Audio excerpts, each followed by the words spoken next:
Give me head top, top, top, top, top, top, top.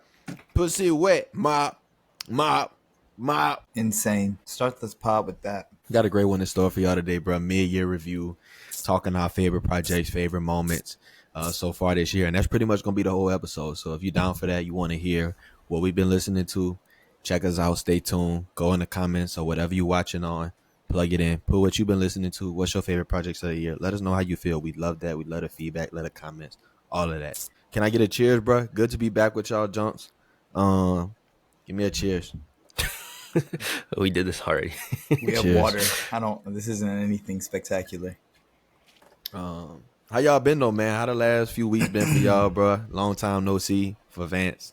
Saw Ty's Money last week in person, but long time no see on the pod. What y'all been up to? Playing tennis. Not much. Soaking up the summer. Hitting the beach a little bit. What's the soundtrack of tennis? Does tennis have like a music scene? Like a get ready for tennis music? Nah, it's just a quiet sport, you know. What do they call it? Like a gentleman's sport? It's like golf. Like it's not really music. Racist. Yeah, it is. It is. I listen to Future. I turned it to a Future sport. So I was listening to the Cali when I was on the driving range earlier today. I put the Cali Uchas on. Nice. Oh, you were in a racist. You were playing a racist sport today too. Yeah. How was your day at the range? Tiger. I had a pretty decent day at the range, bro. Working on my game, always working on my game, trying to improve, trying to get better. Today we were just working on trying not to slice the ball, hitting the ball more straight, getting the club face square. And I thought it was a success, bro. The most basic of the basic. Nigga said, "Hey, we were just working on hitting the ball, just working on laying the ball down."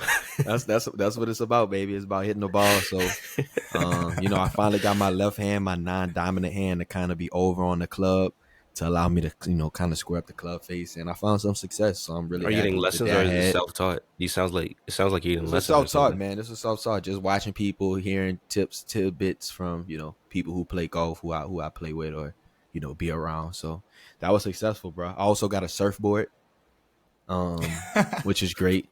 I'm just trying. I can't lie, that's hilarious. Surfboard. So I got like a big ass like 9 foot, 8 foot, 9 foot fucking like foam board in my living room right now, and at some point I'm gonna get a wetsuit and just go. I'm just gonna go try some shit. But yeah, man, you need to get that on footage. Separately is also hilarious. Boogie board. Somebody gave me the board. Somebody gave me the board. The board was a gift, the donation. But yeah, man, only bad thing about my day is I saw 3 niggas in MAGA hats at the range surrounding my bay. Niggas as in black men or just men in general? Just men. 3 MAGA It was disgusting. supporters. Like, one had the red MAGA hat. I was like, this can't be for real. He had the OG classic. Then another nigga had like a variant. He had like a camo variant. I'm like, limited edition MAGA hat. Limited edition MAGA. I'm like, these folks ain't got creative, and it's just disgusting at this point to see. But this is not a political podcast. This is neither here nor there. I don't want to talk about that no more. Let's get into the music, bro. So everybody came kind of with their top 10 so far this year. I guess before we get into that though, how do y'all feel generally this year has been so far in kind of the music scene? Has it been a slow start? Are you satisfied? Is there somebody you're still waiting on? Just how has that sentiment been for you up to this point? I put in a good amount of research, a good amount of re-listens heading into my top 10. And I found like one interesting tidbit based on like the 2020s in general. This is the first time of the 2020s decade that I don't have an album, at least a 9, at the mid-year review, which is interesting. I was like, oh shit, that's kind of crazy. I don't know if that's like indicative of the music scene as a whole for this year as being underwhelming. But it was an interesting find. Like, damn, there's never been, at this point of the year, at least 1 9. There's always been at least 1 9. And this year, there's not, for me at least. I think it's been a pretty fresh year. Like, it's kind of similar to Taj. Nothing really jumped off the bat to me. I'm not, if you ask me about, like, a clear album of the year standout right now at this point in time, I probably can't give you one, just off the top. But similar. Went back and listened to a bunch of stuff. A lot of things sounded better the second time. and kind of just going back and even forgetting some songs that I really enjoyed from this year. So I think there's been a solid mix of things. Hasn't felt too stale. How do you feel about the Awesome. year, Chance? I kind of feel y'all same sentiment. I was just kind of going through, and I just like, yeah, there's been a few names, a few big ones, but nothing really truly jumping off the page where it's just like, would I be surprised if none of these made album of the year contender? No. Um, so hopefully that means kind of better. I don't even think we've gotten a high quantity this year. I think the quality has been okay, but the quantity, like I haven't seen sort of the number or magnitude of releases up to this point that I think we're typically used to seeing. So it was kind of a thin list when I was going through this. I was like, yeah, there's not really a ton to really think about. We just kind of ranking what's come out as opposed to trying to distill down to like what's kind of the best of what's coming out, which is kind of how I approach my list. I actually think we've gotten a decent amount of albums this year, at least from the A-listers, pretty early. I mean, we got Kendrick, Kendrick was last year. GNX. Yeah. Damn, never mind. I mean, I know we got Weeknd and Cardi. I needed Kendrick for that argument. Well, shit. Yeah, it's been a little tame. But I feel like there's been a lot of I guess my list was mostly populated with more kind of not underground acts, but a few artists for sure that was kind of their splash on the scene. First time I really was diving into the world. So sometimes it's good, in my opinion, when those A-listers drop off. Well, great. Without further ado, man, let's get to it. Who want to start, man? Let's get your 10 through 5 and maybe an honorable mention, somebody, artist or two who didn't make the cut, if you care to share that. Why 10 through 5? 10 through 5, then we go 5 through 1, or 10 through 6, I mean, then 5 through 1. Why don't we just do the Why full not list? just do my full Just 10? per person. All right, well, then y'all go ahead. What's your full list, man? Let's hear it. All right, I'll go first. All right, I'll do 2 honorable mentions. Honorable mention number 1. This project actually just came out like last week or this week. Sosocamo, No Service. Kind of having a moment. He sounds like the kind of in that highway 10K Duncan, very smooth rap type feel. But he uses some fun samples. Pretty solid project. Next, I go Chance. She's on Chance's label. Little Sim, my second honorable mention.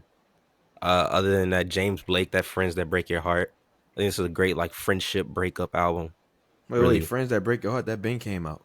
I know I'm saying this is like in that realm of like a friendship breakup album. That's what Lotus Little Sims project is. It touches on that a lot. Solid, but didn't make the top 10. All right, top 10. Number 10, I got Lil Tecca Dopamine. I really like what Tecca's been doing the last few years. Project started hot. I think starting your project hard is like kind of the cheat code because it just kind of gives you like that feeling of, okay, this whole project is hard. And it feels like it's crazy because I thought this before I heard it. It felt like a Miami type project. Then Lil Tecca said it was inspired by the GTA Miami Vice soundtrack. I was like, damn, checks out. But yeah, Lil Tecca Dopamine, number 10. Number 9, I'm giving credit to Chance because I wasn't really checking for the project, but Chance kept mentioning it. And I was like, all right, let's hear what it is. PLUTO Both Ways. I got that. That was a fun. It's very reminiscent of when Sexy Red first came out. Like, he has the same stuff over and over again, but when there's multiple hits on it, it's kind of undeniable. There's nothing you can really say, even if it is repetitive. Number 8, I got Vance's Girl, Pink Panther is Fancy That. I thought it was just a fun mixtape in a lot of different lanes. 7, this one I wasn't really checking for until people just kept posting it on Cosign. I was like, I basically heard the whole album, then I actually downloaded it. Nino Paid, Love Me As I Am. It's pain rap, but it's not like Rod Wave where it's like, damn, bro, shut up. Like, I get it, you're sad. It's like actual pain rap of like, all right, I actually feel what you're saying. So that's my 7th. 6, I listen to this album literally every Sunday morning. Showbiz, Mike. It's just great production, fun, like easy bars. Just really good Sunday morning rap album, if that's your bag. 5, kind of in the same realm as Mike. Overcast. I think When the Iron Is Hot is just hard production, hard bars. Overcast hasn't dropped in like 5 years. Using that underground like dusty rap realm, but his production kind of makes it to where it kind of transcends the whole dusty rap. 4, 19-year-old out of Chicago, Chucky, I Live, I Die, I Live Again. Starts the project off with Wimby, and it just it doesn't go down from there. It's just hard 19-year-old Chicago prodigious type rapper. Then my top 3, I got Hope Tala, Hope Handwritten. This was my favorite project for a second, but after re-listening, this kind of went down a little bit. But just great writing, great songs. Just went on a little bit too long for the top 2. 2, Cardi, Music. I know Chance didn't like the project, but there's one for there's just constantly a new one that I love every week. I have a new favorite every week.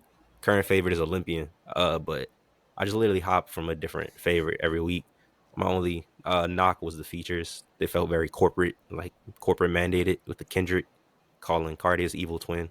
But that's my number 2. And number 1, Kali Uchis, Sincerely. Chance mentioned it earlier. And that's just a very soul touching project. Wow, there's a lot I need to check out on this list. Good list. So the Cali ended up making it into was that ranked or unranked? That was just unranked. That was ranked. Oh, so Cali was number 1. Yeah, so far. I got it at a high 8. It was the only high 8 on my list. Wow. Everything else was kind of in between mid 7 to mid 7 to mid 8. Okay. Was that, would you say that rating was there like when you had first listened, or did it grow kind of in the time? Because we just reviewed it a few weeks ago.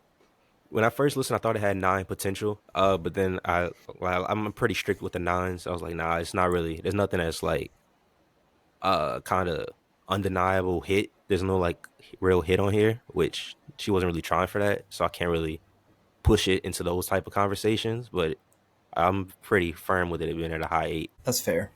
That's really fair. Yeah, I like the list. I definitely got to listen to Overcast. Mike, I feel like he drops so many projects. It's hard for me to keep up sometimes. But and it's interesting you say that about Nino Pate. I've heard some people say that, like, is he ever gonna rap about something happy? But it's weird because I agree, but at the same time I do kind of hear what you say, where it's like I don't really get tired of listening to it. You know, it's never like a shut up feeling. It's like, all right, like it might be the same ingredients, but if somebody offers me a brownie. I've had a million brownies, but I'll have another brownie. Sure. Like, why not? I think it's because he actually switches it up. Like, a lot of time that pain music, they just like, pain, pain, pain. It's like me singing. But he had like a Tommy Richmond, like, and he went to Tommy Richmond's realm on the project. He had a Zan Man feature on here. He switched it up. Shout out to DMV. Shout out Nino Pate. Cool beans. Vance, where you at? Where your head's at? How you feel about that list? Where you at? All right, let's go. I don't really know if mine's ranked. It kind of is just like top of mind. But starting off my list, we'll have Niante, For the Love of Money. Like I said, just one of those projects where I had heard some things from Niante before, heard some features, but never really heard a solo project. And this one kind of just blew me away. I was paused, but I really love the project. Like, I thought the features were really creative. Cousteau is on there. Is Earl on there? I can't remember if Earl's on there. Cousteau is on there. This artist David is on there. An artist Peanut Butter. It's just like all these artists I've never really heard of. Oh, Mavi's on there. But everything fits in really well. Production is all over the place. He's really, really talented rapper as well. I think that was just also really, really refreshing this year. What else do we have? We have Lunchbox, LB Cooper. Kinda in that Yeet type of realm. Just super up-tempo rap music. And he does a lot of really interesting things with his voice. Produces all of his stuff as well, mostly. So it's just this really kind of niche creative sound. I think he's kind of eyeing it in every single project that he drops. Then third, I had YT, Oi. I love the UK. Probably my favorite project from the UK this year. Just really fun. Thought he took a little bit of a leap on the project. Number 4, I also had that Hope Tala project, Hope Handwritten. Just again, strong out the gate. Hadn't heard of her before. Strong writing, strong production. Just really, really good first listen. I would be wrong to not put it here. 5. It's The Weekend. Hurry Up Tomorrow. You know, when that first dropped, I wasn't super high on it. I thought there was maybe some filler, but in the same way that the Cardi had me feeling, like I was finding new songs off that Weekend album that I was liking. I didn't even go to the show, but I feel like just the aura from the show, like the videos or whatever, it took an effect to where I was seeing the transitions and seeing the way Mike Dean was playing in some of the songs. I was like, you know what, let me go give this a re-listen. And I love the project. I really do. Number 6, I have Spill Tab. It's the artist. She dropped a project, Angie. One of those indie artists I love. Just really, really talented vocalist. And I don't know if she plays instruments and produces as well, but the type of music she makes would lead me to believe so. It's also just like very, very in her own world. But this is like a full-length project. I've only ever heard an EP from her. 7, I have Cardi, Music. Not much explanation needed there. We have a whole episode on it if you want to hear that. Number 8, artist I played a few weeks ago, Popo 2004. He dropped his project, Popaholic Volume 1. I don't know what it is. I think when New York rappers don't buy into doing like the sexy drill or doing like the drill music and kind of find like another lane, I always kind of have to give it a bit of respect. And then when it's actually like solid and good, like, I have to rate it. So I think Papo does that really well. Number 9, Pink Pantheress. Fancy that. That's our label. Our label queen, damn near our leader. Small little offering. But fun project. And I don't know, she can't do any wrong to me. And number 10, I had Coco Jones, Why Not More. I thought that's probably my favorite, most consistent R&B project to drop this year. I don't know if we count the Hopes Holla as R&B, so I don't know, maybe you can weigh those 1A and 1B, but I really like the Coco Jones project. I wasn't super high on her music before. I knew she was a good singer, but in terms of songs and stuff, I wasn't that high. And, again, I just think she took a really good leap. Like, I'm big on that step from A to B for a lot of artists and kind of recognizing that project. And I think this could be one of those for her. It's funny. I only had one honorable mention, and it was, I guess Kali Uchis was an honorable mention. You brought her up already. And then Tekka. I did also really like that little Tekka album that just dropped. It's fun, different. Like, I can't believe he still survived.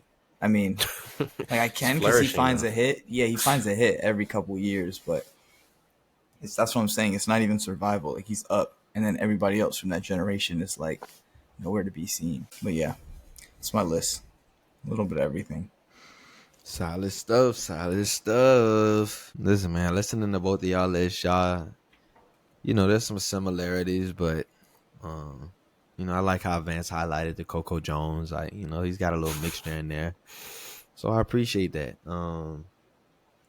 There's somebody who I haven't heard that maybe we'll get to, maybe we won't. But here's my list. You have the last list. We know who's in there. Yeah. Yeah, I mean, listen, my list is definitely a little bit more commercial. This year for me, I definitely been on the new shit, but I've been in my old bag too. A lot of 90s R&B for me. For whatever reason, I've been really in that bag, listening to a lot of stuff for last year. But I mixed in and sprinkled in what I found appealing from this year. So let's just start, man. Kind of honorable mentions. I would say, like, I also like the Tekka. Just came out, so not sure how I'm feeling about it. But listen, I've been impressed with what he's been able to do, especially just given my preconceived notions about him prior to that project last year. Naomi Sharon, EP, hard to really rank her high based off just that, but excited to hear more, excited for when we do get another full-length LP. And then the Bash wasn't great. But I have to highlight, guys like Rilo, and then there was a few songs on there that I really That's did like. hilarious. That's so funny. Songs like Migo, that Bash is just like album wise, maybe that shouldn't be an honorable mention, but I do want to highlight that did come out, and I have been enjoying a few cuts off that one in the gym, in the whip, etc. Number 10, my artist, Little Sims, Lotus. Um, I think she took a bit of a different approach, a little bit of a more slow burn compared to her previous projects. But I'm excited to delve into that, throughout the year and see where it ultimately shakes out. But I like the Sims. Coco Jones, another one of my artists. Why not more? Really bringing the Lover Girls back, which I appreciate. Um, she reminds me a lot of another artist that I love that is kind of taking a step back from the game, Tiana Taylor. So, I think there's room for her to grow. There's a lane for her to really fit into and impress. Tiana Taylor's back, 8, by the way. yeah, we'll see.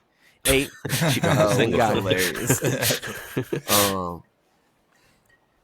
I got Sailor, man, from Florida's finest. I think she beat the allegations. She beat the TikTok allegations, the 1 or 2 song allegations, and I thought she delivered a solid project. Cool. Number 7, I got Pluto, Both Ways. Shout out to the Atlanta girls, man. Pluto, YK Nisi, Bunny B. They got the songs plural, of the summer with songs like Win Whammy, In It. So I gotta shout out them, man.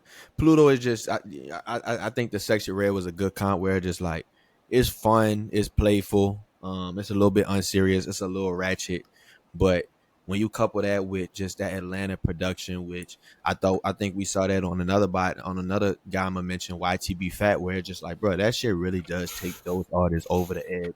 When I don't know what's in the water over there, but them folks just know how to make bangers, make shit that's gonna rock in the whip, that's gonna make the sub shake. And I enjoy that. So shout out to her. YTB Fat was an honorable mention for you. Not an honorable mention, but I'm just saying like his album just came out, and that just reminded me of that. Oh, I was saying with Rob. Well, my biggest criticism was just like, bro, like I want to hear them knockers. Like if you gonna come on here and just kind of. What are you talking about? I'm talking about Pluto, like just the Atlanta producers, and just like they sound, they signature over there. Well, you're saying you don't feel like Pluto came hard enough? I'm confused. No, I'm saying it did. I'm saying that's what I want. That's why that was my criticism of Rob from earlier, where it was like, it's not that I don't like the music, just like I want that production to really hit you in the stomach. But yeah, Weekend, number 6, Hurry Up Tomorrow. I almost forgot about this one. Came out at the beginning of the year, but look, solid music, very commercial. It's kind of what I expect from Weekend at this point, but I think he did what he had to do. Number 5, I don't think anybody mentioned this one. Destin Conrad, Love on Digital. Love what he did with this one. Perfect for the summer, beach days. I've heard this at the day parties. Sounds great. So shout out Destin. Next one. This one shouldn't count because it's not a new project. Deluxe, Leon T, Mutt, Hill. The new joints that have came out on there. The Not Fairs of the world. You know what I'm saying? The Party Favors. Just love Leon T, bro. Much needed. you really love this Deluxe. Hey, I do. We'll allow it because I like the Deluxe too. The Deluxe is good enough to where we can include it. I like the Deluxe. Greatest. I don't know if Kaylani slides on there, does her thing on Dirt on My Shoes. Not Fair is great. Even Hallie, your girl Hallie, Taj Money. That's solid. One of those songs was an unnecessary Big Sean feature. One of the Big Sean features was cool. The other one was like, bro, why are you back again? I think it was on. Yeah.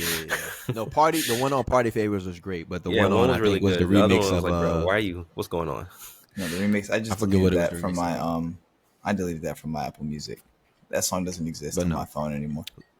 Leon Thomas was like 6 or 7 new songs. All of them were really good, man. He's I think he's a very important figure in the R&B space, period, but certainly male R&B.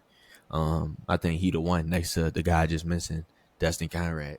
Top 3, I had to mention them. Not my favorite. I haven't been running it like that. New favorites every week. I ain't finding them, but Playboy Cardi music. When you drop 30 songs, you gotta hit on it. You gotta hit on something. Like even a broke clock is right This twice a is day. nasty. Let me stop. I'm Joseph bad, but yeah, Playboy Cardi music. It's good music. It's solid, but a lot of filler. It's cool. Number 2, Cali Uchis, Sincerely. A little bit of a slow burn for me when it came out. I was like, look, I gotta give it time, but I like where she went with this. Made an album that was really true to her, true to where she's at in her life with just being in love, having a baby, just living her soft life. And I think she conveys that on this project. And then last but not least, They Gonna Hate Me. You knew it was coming. I Is didn't this hear it on ranked? nobody's list. Is this ranked? This is more or less ranked. So it's ranked. But That's a very yes or no question. it's in the streets. You're gonna hear it at parties. You're gonna hear that on the late night drives, the kickbacks. You're gonna listen to it on your own. But I can't deny it. I was hating on it a little bit. And I think niggas gonna hate on it ultimately. But Drake and PND, some sexy songs for you. You knew it was coming. Listen, bro. Super merchant. Nah, I'm a if there's no fans of this album left, like chance is past. Like he will be the last living supporter of this album if everybody turns their back on this album, bro. I've never seen somebody hold on to a project. I don't think niggas gonna turn their back on it, bro. Like when you go outside, like listen, bro, it's undeniable. No Kids is undeniable. The Somebody Loves Me, the undeniable. The Celibacy, second half of Celibacy, Party Next Door, undeniable. The When He's Gone, undeniable music right there. The I Mock could deny it. Balls, I could deny some of that. Like if it didn't drop The out. Deeper, Party Next Door solo, Pimmy's Dilemma. You're just naming the whole album. Listen, there's some ones on there. Hot take. And that's where I'm at. Hot Is that take. really I hot? feel like outside as a barometer for how this is that super overrated? hot take. Yeah, I feel like outside as a barometer for how good music is overrated. That's my hot take. I think there's alcohol involved.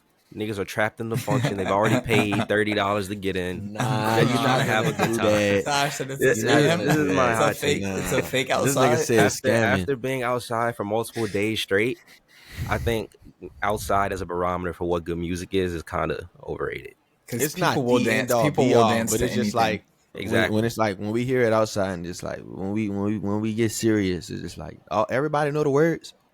Come on now, that's all I'm saying. Everybody know the words. We not just dance to it. Everybody know the words though.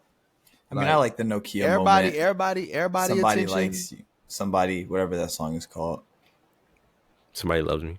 Somebody loves me outside. If you've been Nokia, outside at all and cool you little heard moment. it, you're not denying it. It's a good moment.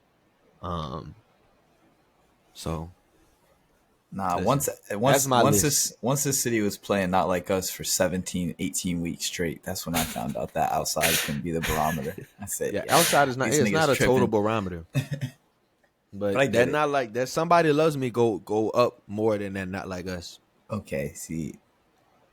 Now you're just smoking. I don't make the rules. Has it even charted? Not What's- Like Us what's was the number somebody- one. Like the first week. Yeah. Not Like Us was number one for 14 weeks straight, brother. I'm talking about now. Somebody Loves Me. Charles. 30 weeks later. I mean, it's a good moment. It's a good moment. I can't lie. I've definitely had Listen, the the mule Drake in and hand. P&D is just like Drake always does this on his album where it's just a little too much filler. But bruh, when them niggas is at their best, man, it's hard to deny. I'm not mad at your list. It's also, yeah, so we all share some similarities. I'm just mad that you shit on the Bash project just to shout out Rilo.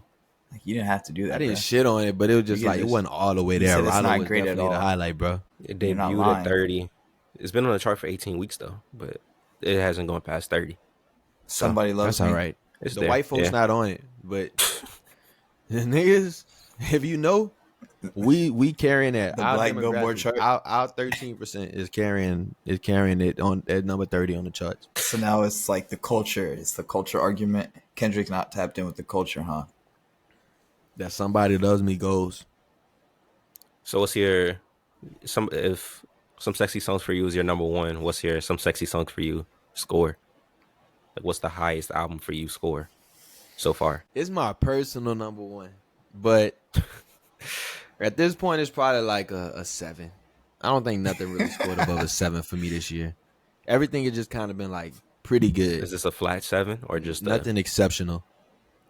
Flat 7. Okay, Vance, what's your? You didn't do yours in like I'm looking order. though. My favorite album, probably objectively, of all of them, it's probably the Neonte or the Cardi. I don't think I would give them more than like a 8.5. Maybe I gave the Cardi like a 9 when it dropped. That's but insane. I think I would drop it. I think we did grades, and I think I gave it an A. But maybe that was with expectations and stuff involved. Regardless, I would say the caliber of the Caliuches, the music on the Caliuches is the highest. But I think the Drake and P&D has more use cases, which is why it was my number 1 for me personally. That's a cop out. All right, last questions before we get unheard. How y'all feeling about this first half of the year? You guys think it stacks up? For reference, this time last year we had the Future and the Metro. We had both of those. We had the Bash for the World Mundo. We had Lucky Gemini.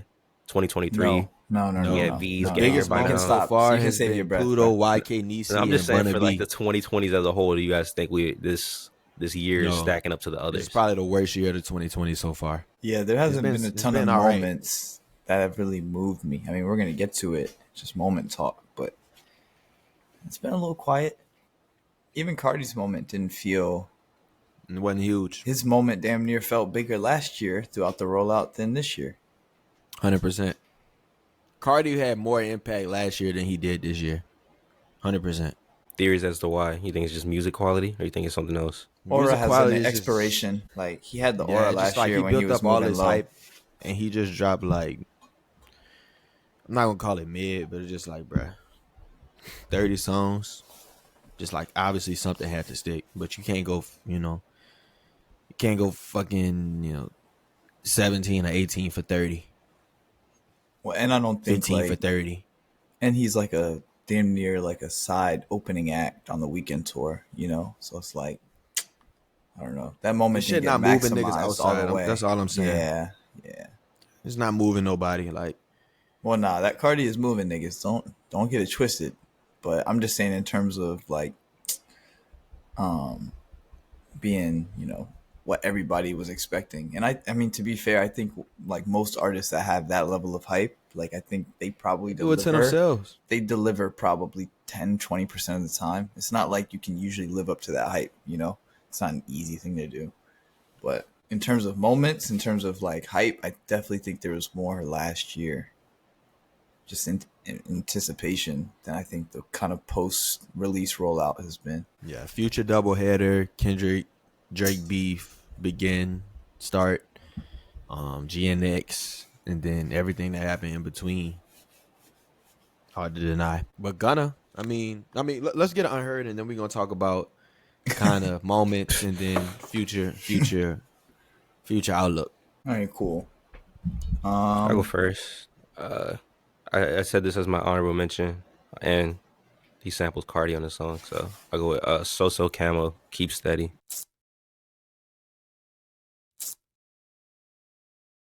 All right, gents. Mid-year, through the way we talked about moments, obviously I think last year at this time, shit had just went through the roof, had exploded. We had one of the biggest moments in hip-hop history, but you can't compare this to last year. So what have been some of your favorite moments this year? Some of your favorite storylines, narratives, things that you care to mention? Go, you started off. You gave your list last.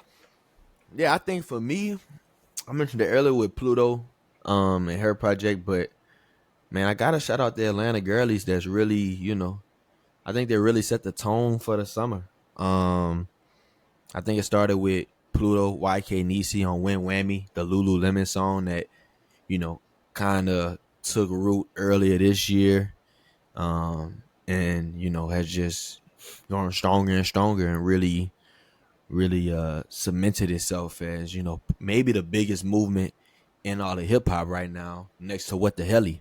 Not gonna go out to any urban function and not hear that Win Whammy come on, but next to that, I think obviously we talked about PLUTO, her album Both Ways having a lot of success, but I gotta shout out Bunna B too, who got the Bunna Summer what you probably heard, like "We About to Have Fun," "Summer Just Begun." She got that one, and then "In It" with YK Nisi, who's also featured on the Win Whammy Lululemon song. But between them three, two of them got albums with Burna B and Pluto. But between them, like, I've been really satisfied and impressed with, what they've been able to come out with and how they just been able to keep shit light and fun and really create a give you some anthems and some shit for the summer. So I wanted to just shout out them, bro. Shout out Atlanta. And just, I don't know what they got over there, what the hell is in the water. Niggas might just be hungry, ready to escape. But they churn out talent, especially for this era in music. And I was just thinking about how, like 80s, 90s, it was all East Coast, West Coast. But really since the 2000s, it's been all about the South. And then call it early 2010s through now, it's really been all about Atlanta. Atlanta really been a mecca for hip hop, has been the blueprint, and kind of where everything starts. So this is just another example of that. So shout out them. So I think that's you been a you own great a lot moment. of stock in all parties. That's what it sounds like. As far as who? Them three? Yeah, or is this just a summer for you? Is this a We'll summer see. fling or is this a long term? We'll see, bruh. Like I said, YK Pluto impressed on her project. I think Burna B too had a couple moments on hers. I don't think to necessarily the degree of Pluto, but I think that's what it's just about, man. You gotta ride your wave. You never know what is hip hop shit gonna take you, and what when what's next on the horizon. So I This can't nigga's a say that. politician, bro. Is it I was about to is it a say, summer fling or is it long term? manage your said, chance, PR chance. You never know what's on the horizon where hip hop will take you. Originated in the 90s. Like, bro, what? Just answer the question. Nah, we'll see, bro. We'll see. I think they have a Sexy Red type trajectory where it's just like, was Sexy Red a summer fling? She was I don't not. know. He ended up being a multi-year artist. Exactly. And I think they could. I don't know if all three of them do that, but I think Pluto and I think Burna B to an extent have that potential. But don't sleep on YK Nisi. All three of them, like just keep at it. Just they got a good thing going. Just keep it up. Ride your wave. All right. Okay. Vance, how are you feeling? What's the story? What's the movement, the moment that really got your Obviously, attention? boring industry, Vance. I would be wrong to not mention AI and music, in all of its facets. You have Timbaland talking about signing AI artists and people saying, why would you use people's submissions to feed and train your AI? And he's over here responding, talking about, y'all are trash. I wouldn't want to use y'all anyway. Like, okay. Like, this is the end game. Gaslighting after stealing is hilarious. How are you mad at them, bro? Like, it's just all getting out of whack. I think it's kind of just starting this moral war in a sense. I mean, I've seen artists like Russ, don't love his music, but he's got some pretty good takes. I can't lie. And he's just speaking to AI and how it's been a trend over the last few years.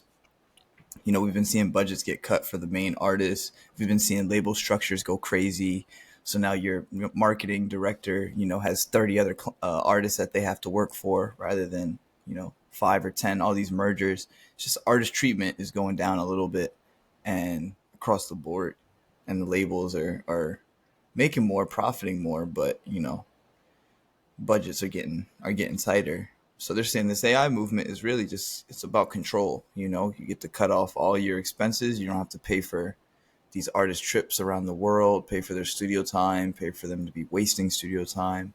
If we can just get these AIs in, don't have to worry about anybody challenging our words. So that's been one half of it. I think it's already starting to show up. Kanye's kind of been accused of having the AI vocals in his music. Cardi. I already admitted to it. Oh yeah. Nah, I forgot. He's on camera asking niggas to AI his shit. I forgot. Like, get those vocals and AI them. Yeah, I forgot. He's evil at this point. Cardi as well. I think a lot of fans were surprised to see that there's a songwriter, Lawson. that pretty much had some of his raw vocals in the track, along with I think some type of engine where he recorded the vocals to sound like Cardi, and then they threw him in there through the engine or whatever, and produced the vocals. I think it was on Rather Lie. But yeah, I don't know. I think it's a big story, probably the front facing, cover story for me this year, and one of those things that is probably only going to develop, unfortunately, in the future. But on the positive side, I'll say Raven Lenae having her charting moment, and I guess you can kind of tie that to the fake pump fake Dwayne Wade pump fake video of like the 20 pump fakes of the TikTok ban. Because I don't know what happened to the TikTok ban news, but they pump fake, and TikTok is still very much here. And because of it, Raven Lenae gets to have a moment. So I don't know what story you want to call that. The TikTok story, the Raven Lenae story. It's all just circumstantial, but great for Raven Lenae. I think Love Me Not is at like 30 something, 34 maybe on the Billboard chart. And it's its peak week. It's the highest it's been, and it's still growing. It has like one of the top like growth percentages week to week. So good for Raven. It's my positive story of the year. I've got one story, and it was a story I didn't really know. I didn't really know the full details of the story, because kind of whenever I hear her name, it just turns into like the Charlie Brown, like that type of audio. I just kind of black out. I don't really care. But the whole Taylor Swift buying her masters back, I was like, this is how niggas She like. bought him back from Scooter Braun? Nah, she bought it back from the private equity company that bought it from Scooter Braun. But How much was it? $325 million. Damn. Yeah. But I didn't know the full details of the story. Then I like finally was like, all right, this feels like a real like win for the artist, like the same way everybody tries to prop up Drake for like what he's doing versus UMG. This feels like the actual like artist versus the machine. And I guess since it's Taylor Swift, people like me, myself included, I was a part of this, just didn't care because it's Taylor Swift. But it's a crazy story. Like she signed with her record label when she was 15 years old. She was the first artist to sign. Then she did 6 albums. Those 6 albums essentially made that record company. It was 80% of their revenue. And then she negotiated like, hey, can I get my masters back? I feel like I've more than exceeded the terms of the deal. And they say, yeah, we'll give you your masters back, but you got to keep dropping albums with us. And every album you drop, we'll give you the masters to one project back. She was like, no, I'm not doing that. That's wicked.